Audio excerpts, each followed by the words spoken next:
Toyota Hilux නම් Toyota Lanka තමයි. අපට විශ්වාස Toyota Lanka.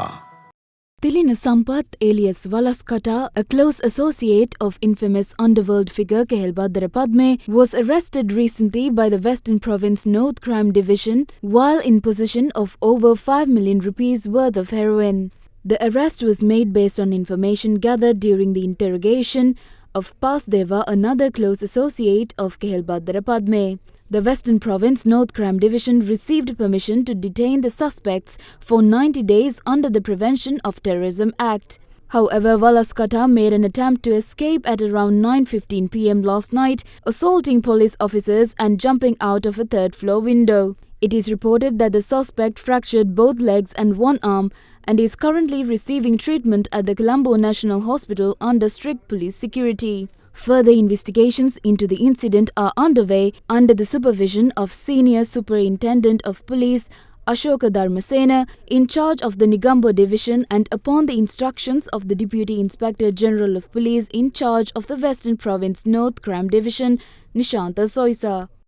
Meanwhile, yesterday, Minister of Public Security and Parliamentary Affairs Ananda Vijaypala expressed views on national security during an event at the Mahiyangana Divisional Secretariat Auditorium.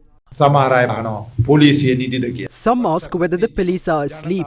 We have failed to provide a satisfactory level of service to the public. Shootings are taking place here and there. The police department's aim is to create a society in which the people can live happily by preventing crime.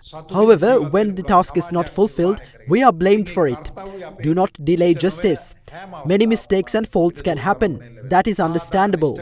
However, we cannot excuse purposeful misconduct. Meanwhile, acting IGP Priyantha Veerasurya, during a press conference yesterday in Badulla, commented on links between politicians and underworld figures. There were instances where the reporting of crimes was neglected. However, we do not let that happen now, because most underworld figures had received political protection. At certain times, politicians had maintained relationships with underworld figures, and some politicians may have had influence over these underworld figures. They want to showcase this as a trend, but we will take necessary actions within the legal framework. In other developments, a sub-inspector attached to the Veeragula police station has committed suicide at around 1:30 p.m. today by shooting himself with his service firearm. The late sub-inspector had served as the community police officer in charge at the Veeragula police station. The sub-inspector, who was dressed in civilian attire, had shot himself at the edge of the police station's playground and died on the spot. The deceased was a 56-year-old resident of Urapola, Attanagalla. The magisterial inquest into the incident was conducted this afternoon, and the police spokesperson said the reason for the suicide is yet to be revealed.